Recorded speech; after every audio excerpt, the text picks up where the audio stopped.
Élevé dans la présence du Seigneur.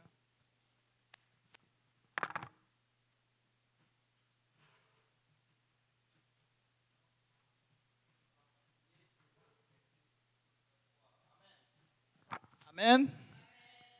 Peuple de Dieu, est-ce qu'on peut élever la voix en ce moment? Alléluia. Seigneur, nous te bénissons, nous te rendons grâce. Nous te disons merci, Papa, de ta présence. Nous te disons merci encore, Papa, de ce que tu fais au milieu de nous, Seigneur. Papa, je prie en ce moment, Seigneur, que ton esprit repose sur ton peuple éternel, Dieu de gloire, Papa. En ce lieu, Seigneur, agis encore pour la gloire de ton nom, Seigneur. Aide-nous à comprendre tes oracles, éternel Dieu Tout-Puissant. Que ce message touche quelqu'un, Seigneur. Fasse le fruit, Papa, d'une repentance digne, Seigneur, éternel Dieu Tout-Puissant. Corrige, Papa, ce qui sera mauvais, éternel Dieu Tout-Puissant. Et Papa, adresse, Papa, ce que tu veux adresser encore à quelqu'un ce soir. Nous te louons, nous te rendons grâce, Seigneur, et que toute la gloire te revienne. Amen. Alléluia. Est-ce qu'on peut acclamer le Seigneur?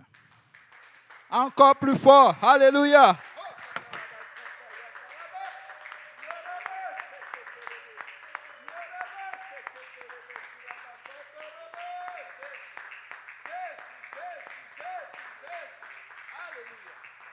Merci Seigneur. Merci Seigneur. Pasteur Yannick, si tu peux prier, et puis, vous savez, c'est jamais assez de trop, la prière. Amen. Seigneur Jésus, merci pour ta grâce. Seigneur, touche-nous, Papa, touche ce service, touche ton serviteur, le frère Simplice, touche les cœurs et que chacun reçoive de ta part au nom de Jésus. Amen. Alléluia. Donc, veuillez vous asseoir.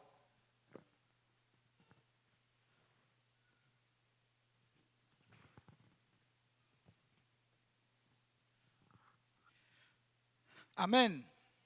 Alléluia. Je suis vraiment heureux, n'est-ce pas? Chaque fois que, n'est-ce pas, le choix se porte sur moi d'apporter la parole, je fais mon petit effort, n'est-ce pas, d'apporter quelque chose, n'est-ce pas, afin que le peuple de Dieu soit vraiment édifié. Amen.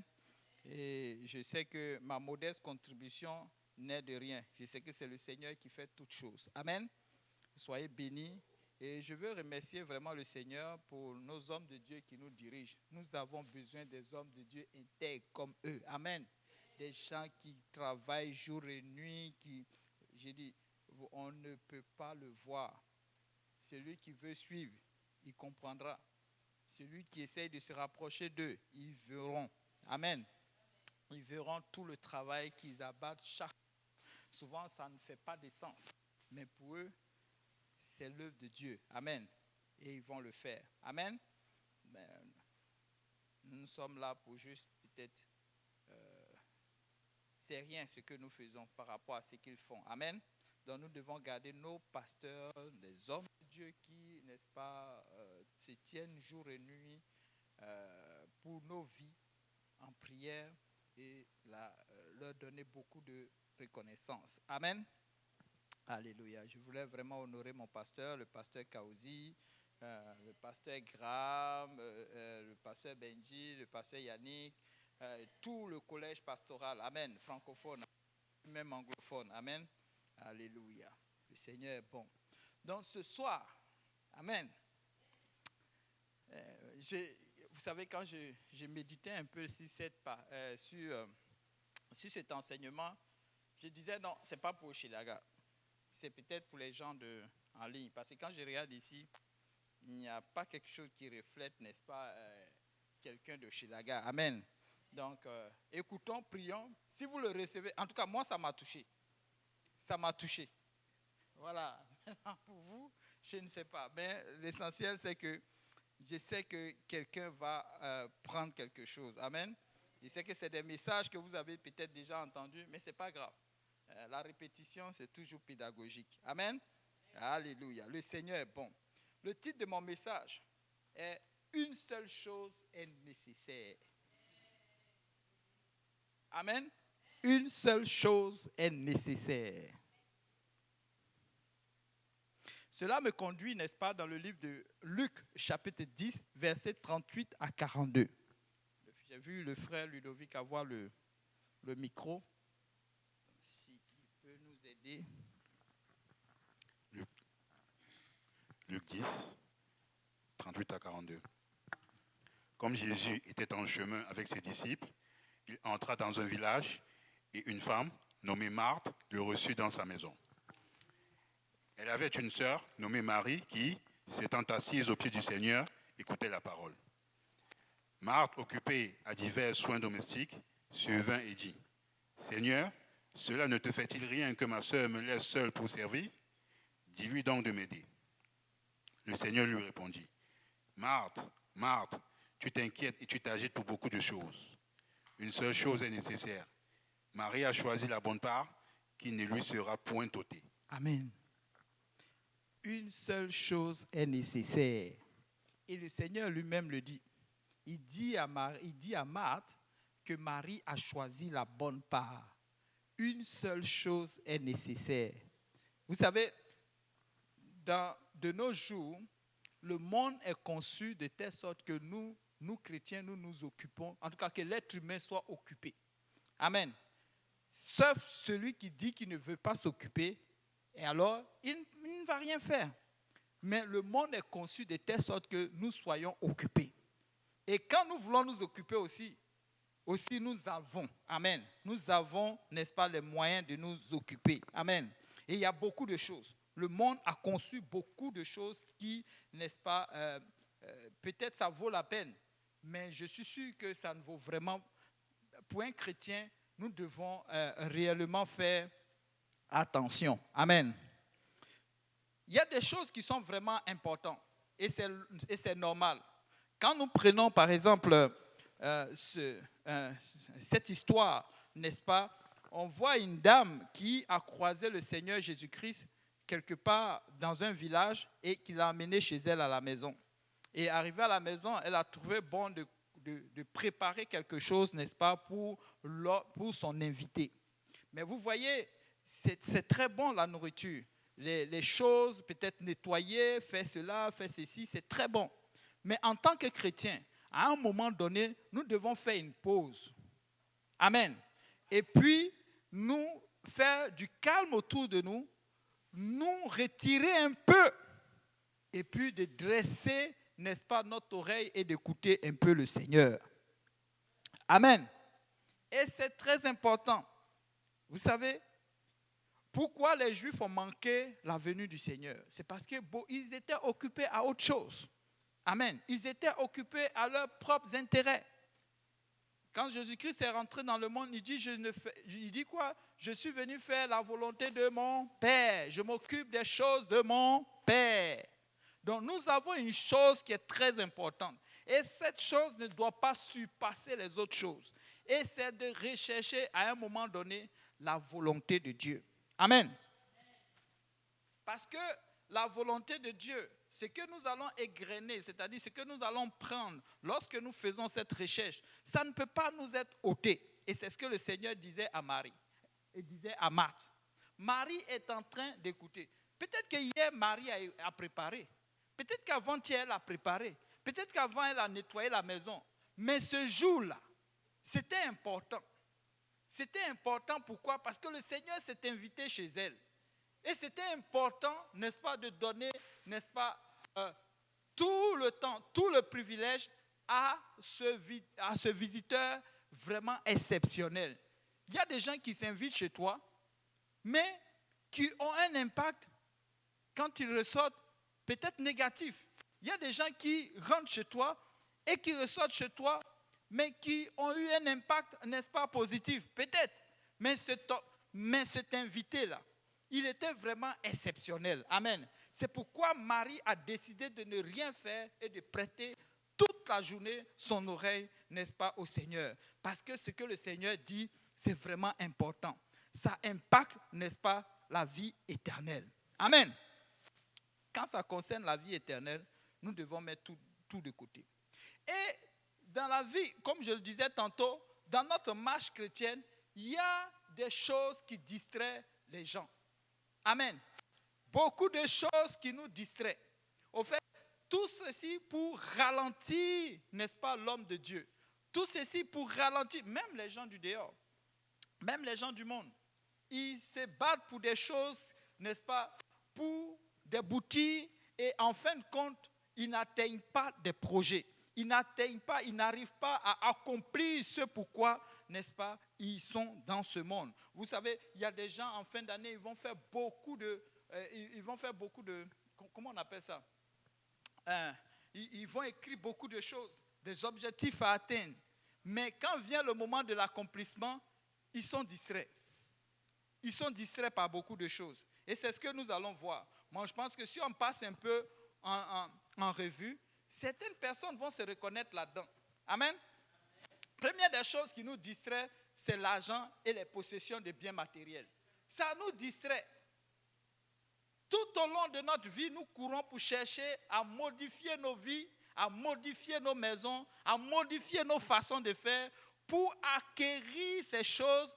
Et oui, je n'ai pas dit que ce n'est pas bon. C'est une bonne chose. Mais à un moment donné, nous devons considérer un peu ce que le Seigneur dit par rapport à ces choses-là. Amen. Dans 1 Timothée 6, verset 10, le Seigneur dit « Car l'amour de l'argent est une racine. » Il a bien dit une racine. En tout cas, c'est ce que j'ai lu. Peut-être qu'il y a une autre façon. Mais une racine de toutes sortes de maux. C'est-à-dire, c'est comme le mal là, c'est un arbre. Et pour qu'il se dresse, un arbre a besoin de beaucoup de racines. Amen. Il y a beaucoup. Mais il dit l'amour de l'argent. L'argent, c'est bon. C'est un moyen de pouvoir, n'est-ce pas, améliorer les conditions de vie. Mais il dit l'amour. Quand il parle de l'amour, ça veut dire quelque chose qui touche ton cœur. Le sentiment. Tu passes du temps avec. Ça t'énerve lorsqu'on parle de ça. Il y a des gens qui passent tout le temps à regarder leur compte en banque. Si $2 a disparu, pourquoi c'est baissé? Pourquoi on m'a ajouté l'intérêt? Pourquoi ceci? Et ils se rentrent à la banque pour aller se battre à cause de $2 ou $5 qui ont disparu de leur compte. Oh! Et ils vont faire la file et ils vont se plaindre. Amen. Mais l'amour de l'argent. Pourquoi peut-être cette affaire m'a inspiré? Vous savez, il y a une histoire qui est passée tout dernièrement et c'est vraiment triste. Mais souvent c'est bon aussi d'en parler parce que ça nous aide à vraiment réfléchir. Il y a un groupe de personnes qui se disent milliardaires, qui se disent qu'ils sont allés à l'école loin, peut-être à Harvard, ils sont tellement intelligents, ils se sont construits une soucoupe souterraine, dirigée par des manettes. Tu as comme Jonathan, vous voyez ces manettes de jeu là? Oui, lui il a fait une espèce de soucoupe et les gens ont payé $250,000.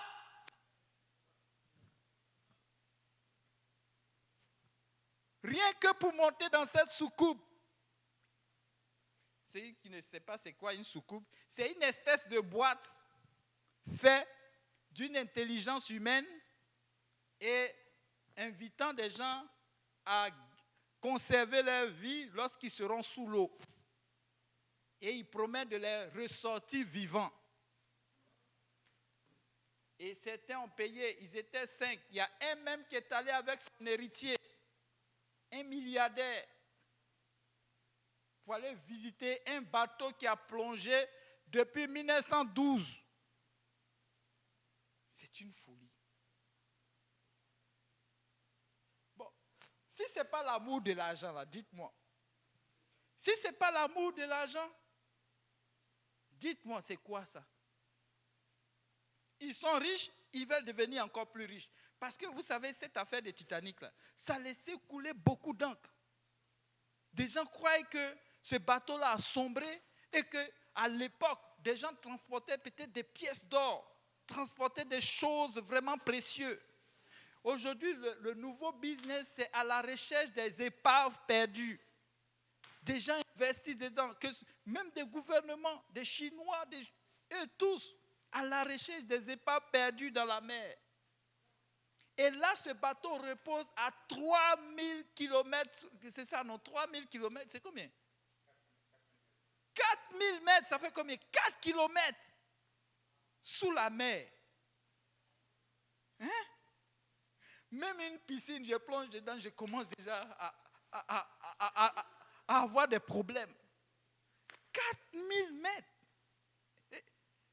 Vous savez la pression, Ludo, c'est mon physicien, vous savez. La pression, c'est ça, poussée d'Archimède. Il y a une pression. Je ne sais pas si vous êtes déjà descendu dans une piscine, au grand bain. Voilà, tu as des problèmes dans les oreilles. Juste 3 mètres. Tu as une pression dans les oreilles. 4000 mètres. Pour aller chercher quoi? Et vous savez quoi? Le résultat de tout ceci? Vous savez que j'ai appris que avant même de monter à bord, tu signes un document. Si tu meurs, ils ne sont pas responsables. Au fait, tu achètes ta mort.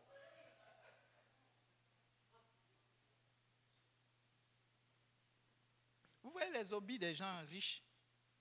Ils sont riches et à un moment donné, il y a comme une folie, il y a comme une bête qui leur pique. La vie n'a plus d'importance. L'amour de l'argent, ça nous conduit à la stupidité. Je vous dis, il y a des gens riches, tu les vois, ils sont riches, mais ils vivent comme des gens craintifs. Ils vivent comme des gens à part du monde. Moi, je dis, celui qui est riche, très souvent, il n'est pas aussi intelligent. Dans le monde, là, vous savez, être sage dans le monde, être sage dans la vie, là, n'est pas forcément celui qui est riche. Il y a des gens qui sont riches, qui ont plusieurs femmes. À leur mort, c'est une dispute grave, parce qu'ils n'ont partagé aucun héritage. Et les enfants se battent. Est-ce que ça, c'est une bonne façon d'être riche, ça? Amen. Même pendant leur vivant, les femmes se battent. Je ne sais pas s'il aime ça. Il s'assoit et puis les regards se battent entre elles. Il est riche. C'est une folie. Et ça, c'est de la distraction. Et tu vois, très souvent des chrétiens aussi courir, n'est-ce pas, dans cette direction. On n'a pas dit que ce n'est pas bon. Mais vous savez quoi? Nous devons être vraiment, avoir vraiment la volonté de Dieu dans toutes ces choses et garder une certaine distance de toutes ces richesses-là. Vous savez, 250 000. Aujourd'hui, si vous regardez, on parle de M100. 100 000 $. Toute une église cotise 100 000 $ pour aider, n'est-ce pas, les églises, n'est-ce pas, pour l'évangélisation. 100 000 $ toute une année. Eux, ils ont 250 000 pour aller mourir. Juste donne-nous 100 000 et puis on te conserve la vie. On va te dire ce qui est sous l'eau. La Bible en parle déjà, ce qui est dans l'eau. On va te dire, tu n'es pas obligé de mourir. Deuxième chose, et peut-être vous allez convenir à moi, peut-être vous allez me rejeter, mais ce n'est pas grave. Je sais que vous êtes avec moi. Amen. Alléluia. C'est le sexe. L'impudicité. Et quand on parle comme ça, les gens pensent aux gens du dehors. Même dans l'église. Éphésiens 5, 3. Papa Ludo. Et c'est une distraction. Ça empêche le chrétien d'être puissant. Ça empêche le chrétien de vraiment avancer vers sa promesse. Ça empêche le chrétien de vraiment avoir la plénitude de l'Esprit de Dieu en lui. Amen. Oui. Que l'impudicité, qu'aucune espèce d'impureté et que la cupidité ne soient même pas nommés parmi vous, ainsi qu'il convient à des saints. Ce qui convient, on dit une espèce, on dit quoi? Que l'immoralité, bon, d'autres disent l'immoralité sexuelle, l'impudicité, sous toutes ses formes, ou la... Attends, lis encore, Éphésiens 5, 3. Je ne sais pas si on a le même. Que l'impudicité, oui, qu'aucune espèce d'impureté. Ah, ça c'est une autre version que j'ai. Oui, continue. Et que la cupidité ne soit même pas nommée parmi vous, ainsi qu'il convient à des saints. Amen. Ça ne doit même pas être vu. À l'époque, lorsque ce verset-là sortait, lorsque Paul sortait, c'est parce qu'il vivait des situations. L'église vivait une situation. Et c'était terrible. Des gens qui étaient chrétiens, mais qui avaient une vie bizarre, qui ressemblaient au monde, qui avaient une attitude qui ressemblait au monde. C'est pourquoi Paul rappelle. Amen. Il rappelle. Le monde aujourd'hui, regardez, Vous voyez le monde aujourd'hui là? La plupart des gens qui sont riches, je ne sais pas si vous avez remarqué, à un bon moment là, presque tous ont été attaqués en justice à cause de quoi? L'immoralité sexuelle. Amen. Et ces grands-là sont tombés. Des gens qu'on regardait grands, des responsables de cinéma, des gens qui sont à un niveau... Bon, Trump, lui, tous les jours, il passe là-bas. Bon, oui, Trump, bon. Tout dernier. Là, il vient de finir avec un groupe. Il y a une autre dame qui l'a attaqué encore pour une affaire. Vous voyez, ça c'est leur vie. Mais est-ce qu'un chrétien doit ressembler à ça? Mais dans l'église d'aujourd'hui, regarde, Paul adresse encore une autre affaire. 1 Corinthiens 5, verset 1.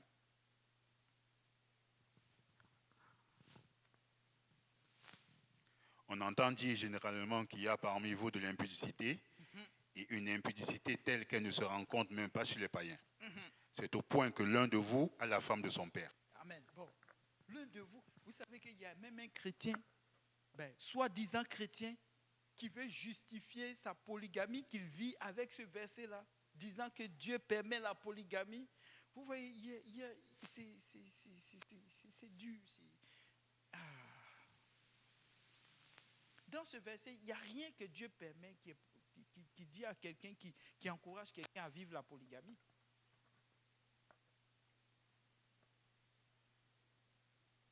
Amen. Bon, vous n'êtes pas d'accord avec moi, c'est pas grave. C'est pas grave. On va arriver au ciel pareil. Amen. Je vous ai dit, c'est pas ici. Donc, c'est normal. C'est normal que ce n'est pas ici. Troisième point, et tout ça, ce sont des distractions.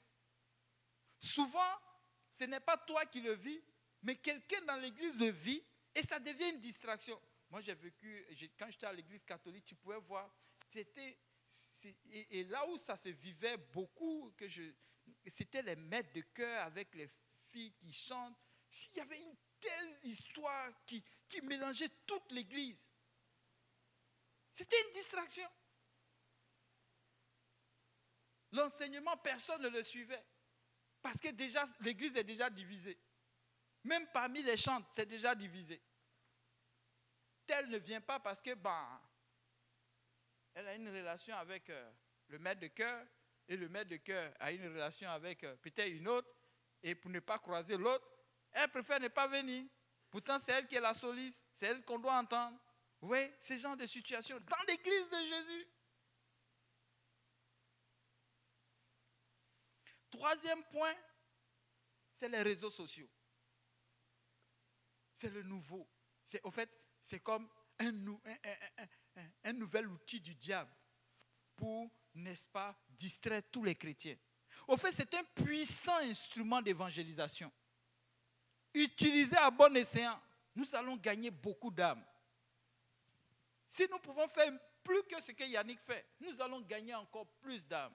Mais le pauvre, lui seul, il est en train de se battre. Mais certains parmi nous l'utilisent pour d'autres fins. Et vous savez quoi, les réseaux sociaux, ça continue d'en créer. Pas plus tard que là, il y a eu TikTok. Ceux mêmes qui ont créé TikTok, ils ont fait un TikTok chez eux là-bas pour servir, pour l'éducation. Et ce qui balance dans le monde, c'est pour ce que vous voulez faire avec. Mais nous, qu'est-ce qu'on fait? On utilise pour faire certaines choses. C'est bon. Mais quand tu commences à passer 24 heures, 7 jours sur 7, souvent on doit faire un bilan. Avant que TikTok ne soit là, avant que les réseaux sociaux ne soient là, j'ai passé combien de temps dans la lecture de la parole? J'ai passé combien de temps de prière? Maintenant que les réseaux sociaux sont là, c'est quoi la moyenne de ma prière, de temps de prière et de ma lecture biblique? Voici des questions que nous devons nous poser. Et vous savez quoi? Si nous arrivons à faire, n'est-ce pas, comment on appelle ça? Si on arrive à faire cette affaire-là, nous allons voir que nous passons plus de temps vers quelque chose qui ne glorifie pas le Seigneur, forcément. C'est peut-être bon pour nous, bon pour celui qui a créé le TikTok. Et même nous l'enrichissons encore. Nous enrichissons même, qu'on appelle ça, Internet. Pourquoi? Parce que plus tu passes du temps, mais tu brûles des données. Amen. Mais ceci n'édifie rien, n'édifie personne. Et très souvent même, on est là même, ce n'est pas pour donner l'étude biblique à quelqu'un, ce n'est pas pour, n'est-ce pas, partager la parole avec quelqu'un, mais généralement, tu vas les voir, c'est pour partager. Regarde mes cheveux, j'ai fait comme ça. Ah, je suis parti dans un petit coin. Comment est-ce que son chat dort? Hein? Comment son chat? Comment son chat dort? Mais oui, vous savez que cette affaire-là commence à rendre les gens même illettrés. Du bout du monde, que ce soit Twitter, que ce soit comment on appelle, Instagram, Facebook, merci, alléluia. Oh mon gars là, il est bon. Ouais. YouTube, Snapchat, tout ça ici.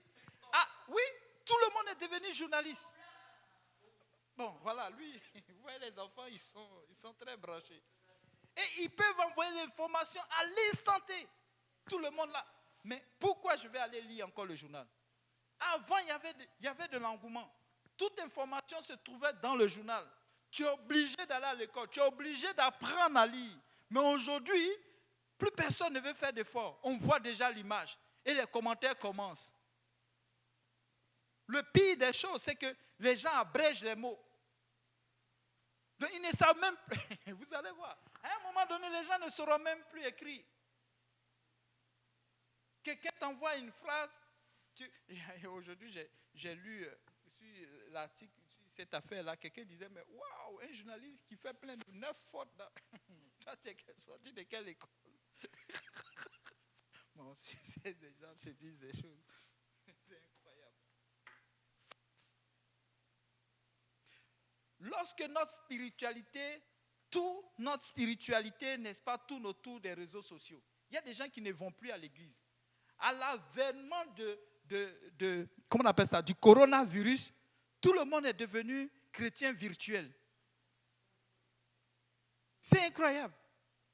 Et tout ça, c'est le diable. Hein? Mais vous savez quoi? C'est le diable. Mais nous aussi, nous sommes dedans. Amen. Oui, nous sommes dedans. Des chrétiens virtuels. Je ne sais pas si ça existe. Mais oui. Ils ne viennent plus à l'église. Je suis mon église en ligne. Chrétien de ligne. Et vous savez quoi? Coronavirus est venu.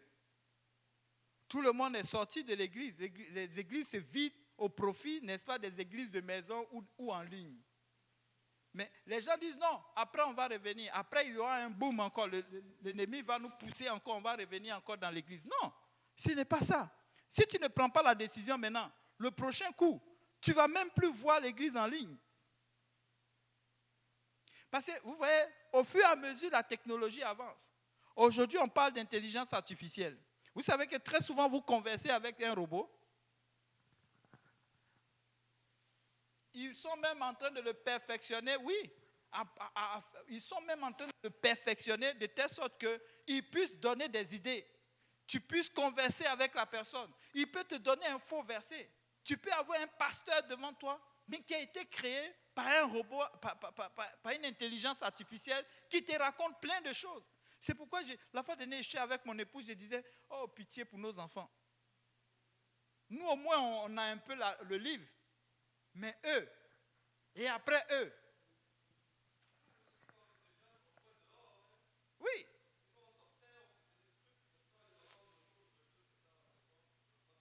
C'est ça. Voilà ce que ça crée. Voilà. Il n'y a plus d'interaction. Vous savez, on s'en va dans ça. Hein? Il n'y a plus d'interaction. Chrétien en ligne. Il n'y a plus d'interaction. Oh, l'interaction, c'est vraiment important. Le Seigneur a dit, n'abandonnez pas vos églises. N'abandonnez pas vos réunions, vos communautés. En ligne, c'est bon. Mais il y a d'autres qui ne l'utilisent pas avec sagesse. Dès que l'église a été ouverte, vous savez quoi? On était peut-être 2000 Dès que l'église a été ouverte, bon, la suite. Il y a d'autres qui ont, au fait, c'est comme s'ils ont profité pour prendre la poudre d'escampette. C'est comme si on les retenait.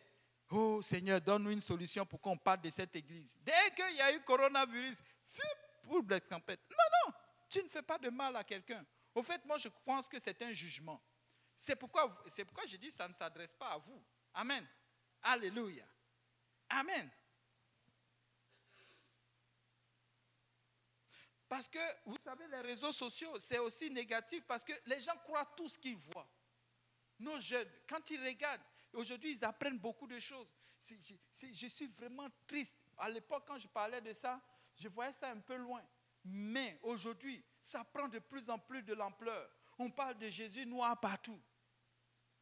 Des gens qui se disent retour aux sources. Il faut retourner en Afrique, à nos origines. Je dis, mais c'est une folie. Tu veux retourner à où? Là où tu étais en Égypte? Il dit non, que nos parents avaient la connaissance, Alexandrie, ceci et cela. Mais les gens sont venus. Mais j'ai dit, mais si les gens vous ont pris en captivité, c'est parce que ce que vous croyez là n'était pas fort. Il n'était pas puissant pour vous garder. C'est la vérité. Si c'était bon, ça allait être encore vivant. Vous allez même conserver votre langue. Mais on vous a tellement envoyé en captivité. On vous a même tout changé. Ils sont même allés plus loin. Et aujourd'hui, tu dis non, retournons aux sources. C'est difficile. Je vous parlais tantôt. On m'a dit qu'il y avait une eau qui nous retenait. Et c'est lui, il faut aller adorer. Un moment, j'ai appelé mon oncle pour demander, mais l'eau a tari. Bon, on fait quoi avec ça? Donc mon avenir reste dans l'eau qui a tari. Il y a un problème avec ces choses-là. Moi, je préfère Jésus. Il y a un problème. Je préfère Jésus. Et parfois, on a une mauvaise rencontre dans les réseaux sociaux. Il y a eu un moment, je pense que ça continue toujours, les arnaques. Amen. Ils vident ton compte. Mais ils ont fait plein de malheurs ici au Québec. Des jeunes Africains qui ont désiré, n'est-ce pas, des relations avec certaines personnes ici. Mais au fait, eux, ils avaient un plan. Les gens d'ici croyaient qu'ils allaient trouver l'amour. Mais eux, ils ne savaient pas qu'ils avaient des gens qui avaient de l'amour pour l'argent.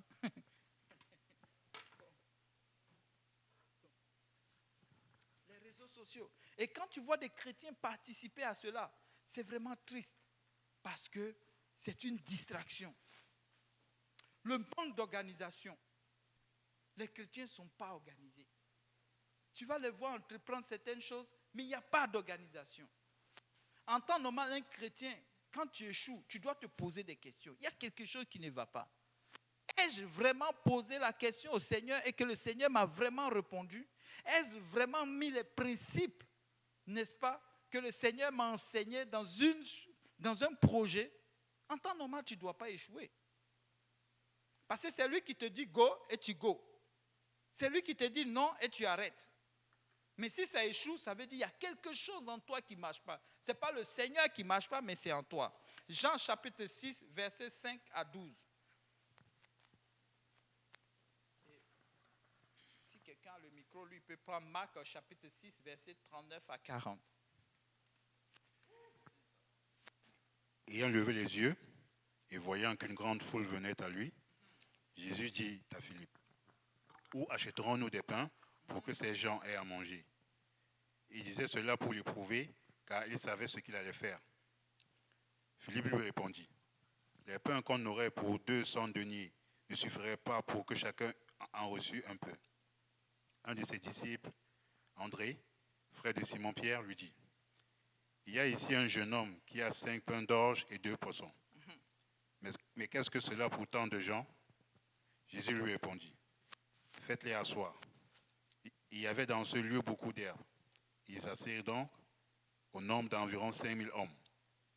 Jésus prit les pains, rendit grâce et les distribua à ceux qui étaient assis.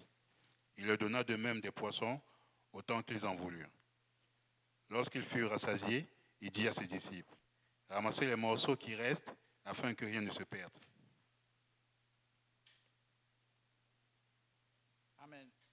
Si quelqu'un peut lire Marc chapitre 6, verset 39 à 40. Alors il leur commanda de les faire tous s'asseoir par groupe sur l'herbe verte. Et ils s'assirent par rangées de 100 et de 50. Amen. Vous voyez, nous ne servons pas un Dieu du désordre. Vous savez, ce petit message-là m'a été enseigné au Purpose Institute. Purpose Institute, à un moment donné, on vous enseigne aussi à planifier les choses, à vous organiser pour vous sortir des dettes. Vous voyez, il faut planifier les choses. Il faut organiser quand tu as un problème. Il faut l'organiser. Tu arrives chez certains chrétiens, c'est le désordre total. Comment tu peux avoir vraiment l'envie de vouloir prier? Comment tu peux avoir l'envie de vraiment sortir des problèmes lorsque chez toi-même déjà il y a un désordre? C'est difficile. Un chrétien qui a des dettes mais qui ne connaît pas le montant, il a peur. Il fuit. Il ne répond plus au téléphone. Il y a un problème. Mais regardez, face à une situation, le Seigneur dit non, laisse. Je fais ça simplement pour les éprouver. Mais ils disent quoi? Il dit, faites-les asseoir. Lorsque le Seigneur commence son opération, il dit, faites-les asseoir par groupe de 50. Donc, il met de l'ordre d'abord. Amen. Il met de l'ordre. Si tu as une situation aujourd'hui, mets de l'ordre. Mets de l'ordre là-dedans. Alléluia. Regroupe-les. Prenons une dette. Mais d'abord, connais le montant. Parle avec celui qui, n'est-ce pas, est en train de te persécuter, qui veut que tu rembourses son argent. Et prends une entente avec lui. Organise tes revenus. Amen. Il y a d'autres qui ont tellement de dettes qui ne veulent même pas en savoir. Plein de cartes de crédit, tu ne connais pas le montant. Comment veux-tu sortir de ta situation? Aujourd'hui, les gens croient que c'est le diable partout. Mais ce n'est pas le démon. Mais c'est un manque d'organisation pour un chrétien. Et ça, c'est une distraction. Vous savez, si la dette te persécute, tu ne peux plus prier pour quelqu'un. Ton cœur est de l'autre côté. Au moment où on prie pour qu'une âme soit sauvée, toi, ton cœur est sur les dettes. Seigneur. Distrait.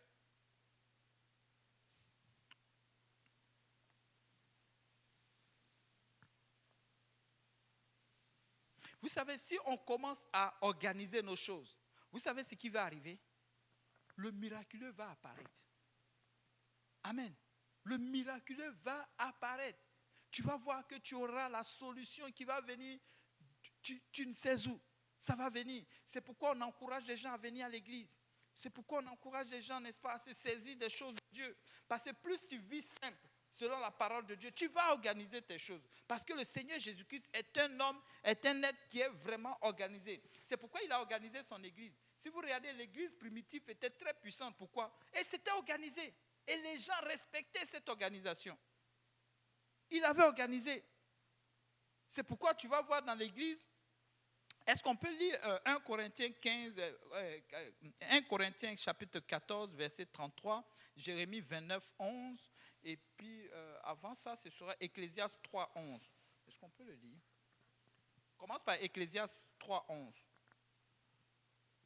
Et puis un autre, 1 Corinthiens 14, 33. On s'en va vers la fin. Il fait toutes choses bonnes à son temps.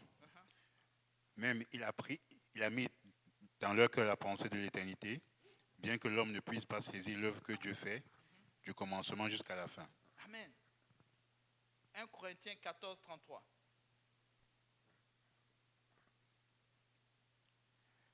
Car Dieu n'est pas un Dieu de désordre, mais de paix. Dieu n'est pas un Dieu de désordre, mais de paix. Comme dans toutes les églises des saints. Comme dans toutes les églises des saints, oui. Jérémie 29, 11.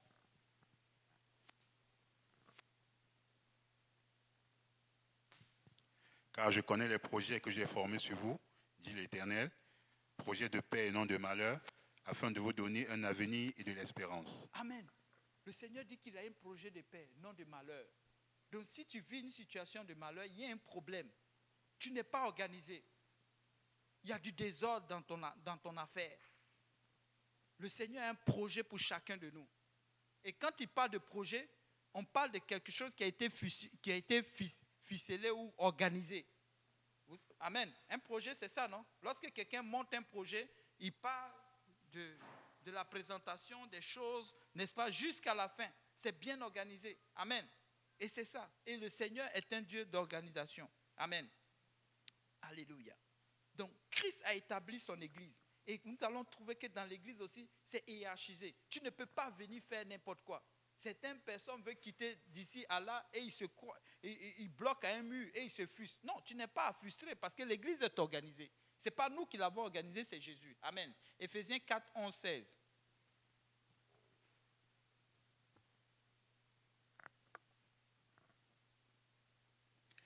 Et il a donné les uns comme apôtres, les autres comme prophètes, les autres comme évangélistes, les autres comme pasteurs et docteurs, pour le perfectionnement des saints en vue de l'œuvre du ministère et de l'édification du corps du Christ, jusqu'à ce que nous soyons tous parvenus à l'unité de la foi et de la connaissance du Fils de Dieu, à l'état d'homme fait, à la mesure de la stature parfaite de Christ, afin que nous ne soyons plus des enfants, flottants et emportés à tout vent de doctrine. Amen. Donc vous voyez, toutes ces personnes, tous ces ministères que Dieu a établis, ce n'est pas pour rien. Aujourd'hui, personne ne veut avoir un pasteur. Les gens ne veulent plus avoir un dirigeant. Les gens ne veulent plus écouter quelqu'un. Quelqu'un passe par une situation, tu l'appelles ou il vient te poser une question, il dit, ah non, moi je veux ceci. Mais non, attends que je t'explique encore les choses. Donc, laisse-moi te donner un petit conseil selon la parole de Dieu. Mais il ne veut pas. Il veut seulement pour cette solution-là. Il veut seulement pour cette affaire. Au fait que tu dises oui à ce qu'il veut faire. Il y a un problème. Il y a un problème. Il veut faire ce qu'il veut. Au fait, c'est ça. Dans notre marche chrétienne, nous devons établir et organiser. Nous devons être, comment on appelle ça? Nous devons être organisés afin d'attirer la faveur de Dieu sur nous. Un chrétien, ça doit être organisé. Et première des choses dans laquelle tu dois t'organiser, c'est la prière. Amen. Avoir en toi le pardon. Amen. Il faut savoir pardonner. Amen. La recherche, n'est-ce pas, la recherche de Dieu, n'est-ce pas? Il faut rechercher Dieu. Amen. Et non les prophètes. En fait, c'est ça. Donc, tu dois rechercher Dieu et non les prophètes. Aujourd'hui, les gens font plus, qu'on appelle ça? Ils font plus la recherche de prophètes que Dieu lui-même. Oh, tel prophète m'a dit ceci, tel prophète m'a dit cela. Mais c'est rare de les entendre dire Dieu m'a dit ceci. Pourquoi? Parce qu'ils ne sondent plus les Écritures. C'est trop compliqué pour sonder les Écritures. Quand je sonde, ils ne me parlent pas. Mais c'est normal, parce que tu es distrait. Parce que tu ne veux plus attendre. Aujourd'hui, on a des chrétiens micro-ondes. Ils ne veulent plus, même le micro-ondes est lent. Oui, hein? Ils mettent 3 minutes, mais depuis là, ça dure. Ce n'est pas bien chauffé. Amen. Lui-même, son propre micro-ondes qu'il a là, il le martyrise encore. Ce n'est pas chaud. Il n'est pas bon. Une vie de sanctification. Si ça ne marche pas, tu n'entends pas le Seigneur. C'est parce que ta vie de sanctification a pris un coup. Rechercher la paix avec tout et la sanctification, c'est ça, non? Et nul ne verra le Seigneur. Donc, sans la sanctification, tu ne peux pas voir le Seigneur. Donc, si tu n'entends pas, c'est peut-être que tu ne passes pas du temps dans la sanctification. Tu n'écoutes pas beaucoup. Donc, tu es distrait. L'amour pour son prochain. Wow. Amen. L'autre point, c'est ceci. Le manque de discipline. Organisation, discipline. Le Seigneur appelait tous ses amis qui le suivaient des disciples. Pourquoi? Parce que le disciple, qu'est-ce qu'il fait? Il fait ce qu'il doit faire au moment il fait ce qu'il doit faire au moment qu'il doit le faire. Je dois prier aujourd'hui. Ah, Jacqueline m'a appelé aujourd'hui. Tu cours, tu t'en vas. Non, tu as manqué à ta discipline. Quand tu as dit que tu pries à 11h, tu dois prier à 11h tous les jours. Si tu as dit je viens au Shelaga tous les mardis, tu dois t'arranger à être au Shelaga. Vous voyez, moi je travaille. Depuis 10 ans ou 12 ans, je suis à l'étude biblique. Mais vous savez quoi? Même les lundis, souvent je travaille. Mais je suis là à l'étude biblique. Depuis 12 ans. C'est pourquoi la fois dernière, la sœur Joël, ça m'a touché. J'ai dit, voilà, enfin une guerrière. Il y avait la neige, mais elle dit, moi, ça ne m'arrête pas. Et c'est ça. Et le Seigneur honore ça. Le Seigneur honore cela. Amen.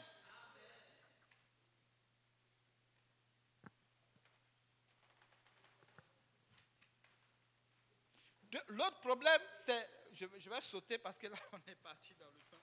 Je ne m'attendais pas à finir. L'autre problème, c'est l'entourage.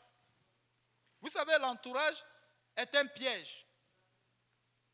L'entourage est un problème. Ce qu'on appelle les amis, ce qu'on appelle ça, les conseillers, ce qu'on appelle les tontons, ce qu'on appelle je ne sais pas moi,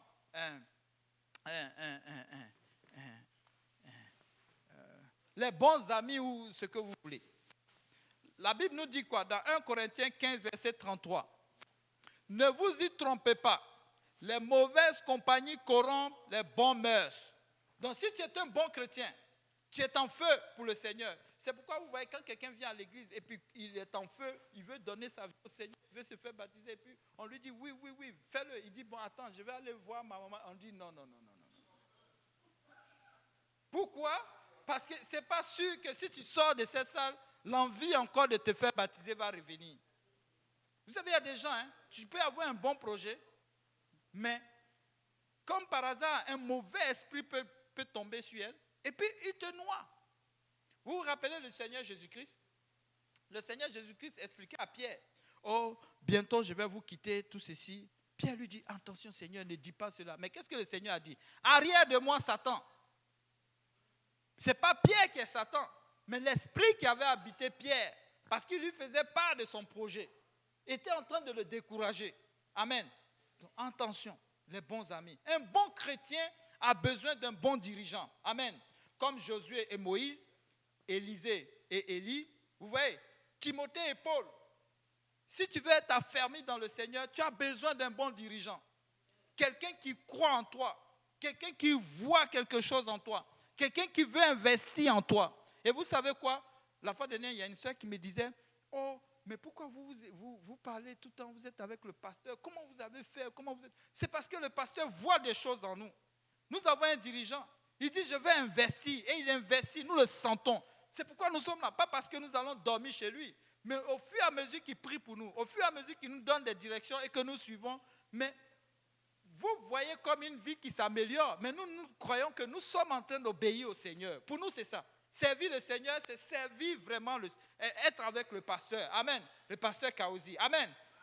Comme lui-même, il a servi le pasteur Graham, nous aussi, nous le servons. C'est ça l'hierarchie dans l'église. Amen. Tu ne peux pas venir et puis sauter, aller de l'autre. Tu deviens un dirigeant, tu deviens un chrétien désordonné. Nous ne voulons pas de chrétiens désordonnés. Amen. Dans ces derniers temps, nous ne voulons pas de chrétiens qui sont en désordre.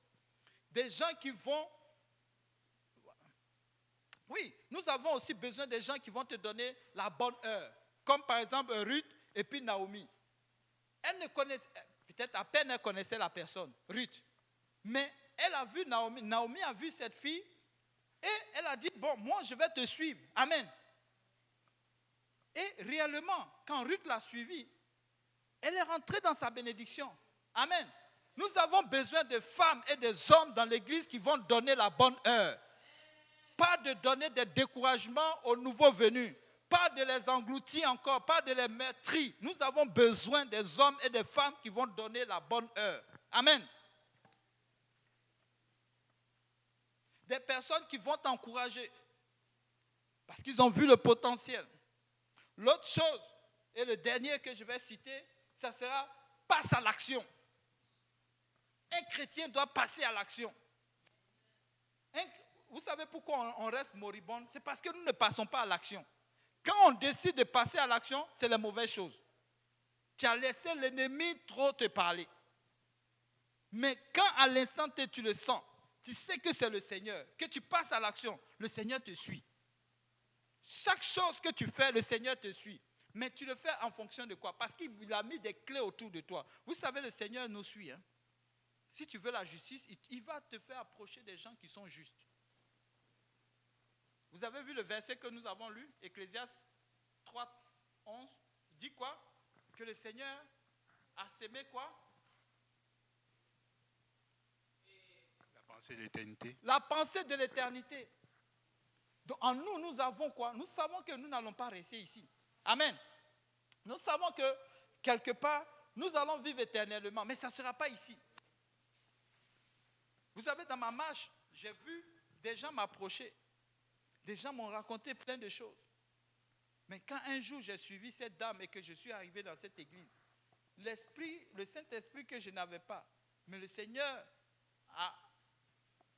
C'est comme si le Seigneur implicitement, je ne sais pas si c'est le mot, me dit que tu es dans la vraie église. Tu es là où il faut que tu sois. Parce que tu cherches la justice. Si ton cœur cherche la justice, le Seigneur va mettre des gens bien dans ta route. Est-ce que tu vas les utiliser? Amen. Alléluia. Et ça va être ça mon message aujourd'hui. Le Seigneur nous commande, n'est-ce pas, dans Apocalypse 3,16. Il dit ainsi, parce que tu es tiède et que tu n'es pas froid ni bouillant, je te vomirai de ma bouche. Nous ne voulons pas être vomis. Amen. C'est pourquoi nous voulons passer à l'action. Passons à l'action. L'action, c'est de servir le Seigneur. Quand tu viens à l'église, lorsque tu refuses ce que l'ennemi te sert, lorsque tu refuses ce que ta chair te sert, à cause, n'est-ce pas, de ce que le Seigneur a fait à la croix, à cause de ce que, n'est-ce pas, tu sais du Seigneur, alléluia. Le Seigneur dit, oui, celui-là, je vais le garder dans ma bouche. Mais si tu acceptes ce que l'ennemi te dit, qu'est-ce qu'il fait? À un moment donné, mais tu ne marches pas, en fait. Tu ne marches pas. Tu es tiède. Tu ne prends pas de décision. Jour et nuit, tu viens à l'église, tu ressors la même chose. Hier, je l'ai enseigné à Oshilaga, à Saint-Laurent, je disais, il y a des gens qui quittent ici et qui ressortent là-bas, ils vont, et c'est quoi? C'est la bière, l'alcool, ils vont encore dans les bars. Tu écoutes ce message et que tu retournes. En fait, tu t'es fait baptiser, mais tu n'es pas sorti de l'eau du baptême. Ça te retient. Tu as le désir de changer. Mais là, hélas. Amen. Alléluia. J'ai été un peu long parce que, bon, le Seigneur fait les choses. Amen. Est-ce qu'on peut se lever et puis acclamer le Seigneur? Si le Seigneur nous a parlé, je sais que, n'est-ce pas, nous pouvons vraiment élever la voix, nous pouvons lui dire merci, n'est-ce pas? Même si ce n'est pas pour toi, même que c'est pour quelqu'un d'autre, tu peux élever la voix, dire merci au Seigneur. Seigneur, nous te bénissons, nous te rendons grâce, nous te disons merci encore pour ton message, Seigneur. Nous prions, éternel Dieu de gloire, Papa, que ton esprit repose encore, Papa, sur nous, éternel Dieu Tout-Puissant, Papa. Scelle ce message dans nos cœurs, Seigneur. Éternel Dieu de gloire, fais-nous voir encore, Papa, nos marches, Seigneur. Papa, redresse-nous, Seigneur. Dirige nos cœurs, Seigneur, vers toi, Seigneur. Aide-nous, éternel Dieu de gloire, dans ce temps de distraction, Seigneur Jésus, que nous puissions rejeter, Seigneur, éternel Dieu de gloire, tout ce que l'ennemi met sur nos voies, Seigneur. Tout ce que nous-mêmes nous acceptons, Seigneur. Nous voulons le rejeter, Seigneur, et accepter ta parole. Accepter, Seigneur, de construire avec toi, Seigneur, dans le bateau. Et que toute la gloire te revienne. Que le peuple de Dieu dise au nom de Jésus. Au nom de Jésus.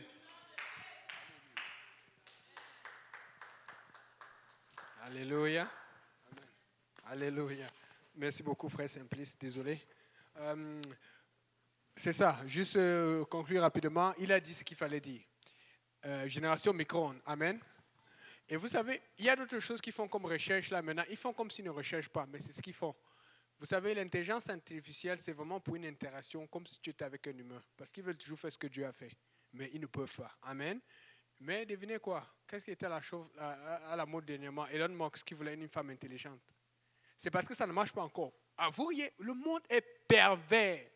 Je vous promets, ils sont en train de chercher ça. Donc, comme si tu as des problèmes avec ta femme, tu vas avoir le robot. Tu dis, chérie, yeah. Ça va? Yeah.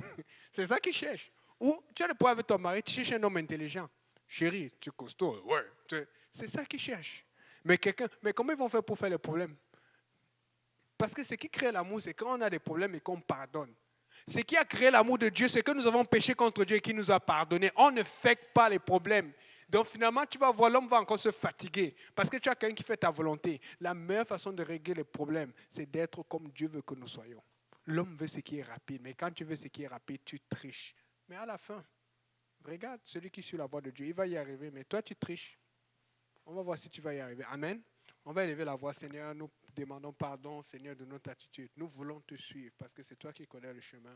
Nous prions que tu nous bénisses, que tu bénisses le repas que nous allons partager, le temps de fraternité que nous allons avoir au nom de Jésus. Que tout le monde dise au nom de Jésus. Amen. Alléluia.